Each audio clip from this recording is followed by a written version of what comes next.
Hello friends, welcome to my channel law classes by Monika. आज का हमारा टॉपिक है एलएलबी फर्स्ट सेमेस्टर के कॉन्ट्रैक्ट लॉ का कुछ इम्पॉर्टेंट क्वेश्चंस डिस्कस कराऊंगी मैं आपको आज। तो ये हर साल को पेपर में पूछे जाने वाले क्वेश्चन है जो बहुत ही इम्पॉर्टेंट है। तो चलिए चलते, सबसे पहले हम शॉर्ट क्वेश्चंस के बारे में जानते हैं जिसको आप 1 से 2 पेज में लिख सकते हैं। तो पहला क्वेश्चन है, संविदा को परिभाषित कीजिए। संविदा क्या है? धारा 2 के अंतर्गत संविदा को बताया गया है, परिभाषित किया गया है कि जो विधि द्वारा प्रवर्तनीय करार होते हैं वो संविदा होते हैं।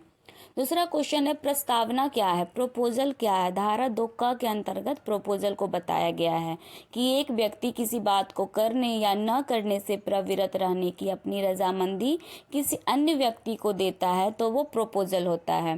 तीसरा है, मानक संविदा क्या? स्टैंडर्ड कॉन्ट्रैक्ट क्या है?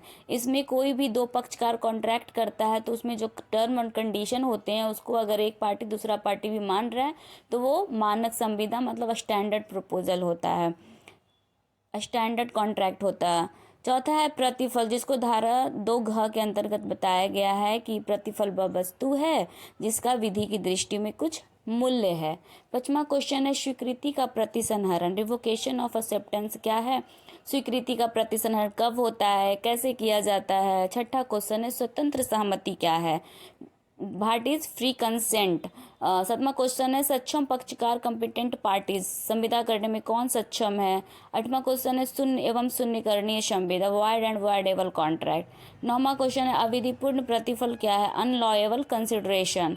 विवाह के अवरोधक करार की प्रकृति क्या है? What is nature of an. और 11वां क्वेश्चन है, बाजी की संविदा। वर्मा क्वेश्चन है, समाश्रित संविदा से आप क्या समझते हैं? What do you mean by contingent contract? संविदा का नवीनीकरण, नेविगेशन ऑफ कॉन्ट्रैक्ट।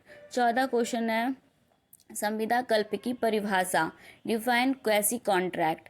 15वां क्वेश्चन है, गुप्तता के सिद्धांत को परिभाषित कीजिए, define doctrine of privity of contract. नैराश्य के सिद्धांत, ये बहुत ही इंपॉर्टेंट क्वेश्चन है।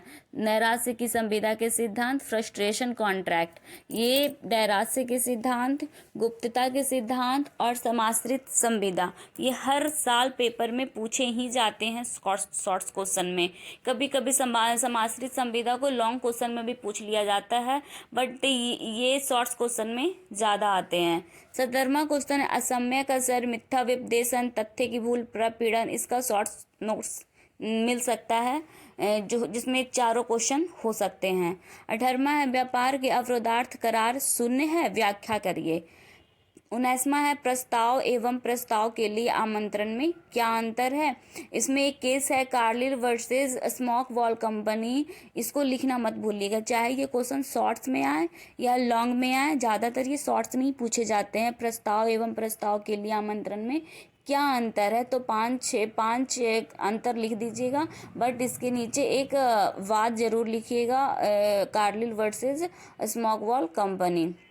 लॉन्ग क्वेश्चंस की ओर चलते हैं अब हम। पहला क्वेश्चन है लॉन्ग क्वेश्चन में, फर्स्ट यूनिट का फर्स्ट क्वेश्चन इंपॉर्टेंट होता है तो ये आएगा ही आएगा।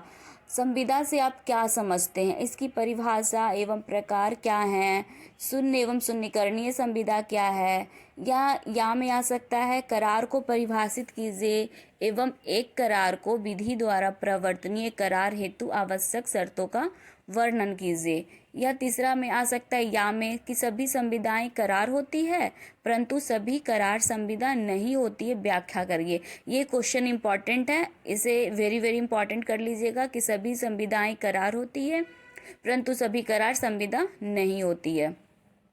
दूसरा है, प्रस्ताव से आप क्या समझते हैं एवं वैध प्रस्ताव के आवश्यक तत्व बताएं। प्रस्ताव एवं प्रस्ताव के आमंत्रण में क्या अंतर है?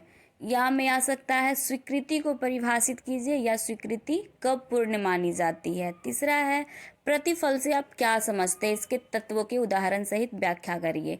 या प्रतिफल के बिना किया गया करार शून्य है, इस कथन की समीक्षा करते हुए इसके अपवादों को उदाहरण सहित समझाइए। प्रतिफल के बिना किया गया करार शून्य है, इसके कुछ अपवाद भी दिए गए हैं, मैं इस पर कुछ वीडियो में मैं बता चुकी हूँ, तो अगर आपने हमारा वीडियो नहीं देखा है तो देख जरूर लीजिएगा। और ये जो सारे क्वेश्चन है मैं वीडियो में मैं बता चुकी हूँ, अगर कोई क्वेश्चन नहीं आ रहा है तो आप कमेंट ज़रूर करिए कि मैम ये क्वेश्चन नहीं है, तो मैं उसे करवा दूंगी। चौथा क्वेश्चन है, अवयस्क संविदा की प्रकृति क्या है? किस सीमा तक अवयस्क उत्तरदायी है? या में आ सकता है कि अवयस्क के द्वारा की गई संविदा शून्यकरणीय नहीं बल्कि प्रारंभ से ही शून्य है, तो बाद की सहायता से समझाइए। या पचमा में आ सकता है कि समाश्रित संविदा क्या है?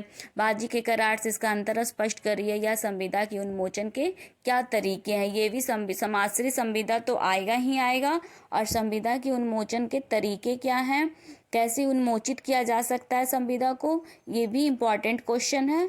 तो ये सब वेरी वेरी इंपॉर्टेंट क्वेश्चन है, ये आपको क्वेश्चन आ ही सकता है। तो अगर आपको इसमें से कोई भी क्वेश्चन अगर नहीं आ रहा है तो आप कमेंट करके मुझे ज़रूर बताइएगा, मैं कोशिश करूँगी मैं उसे आंसर आपको बता सकूँ।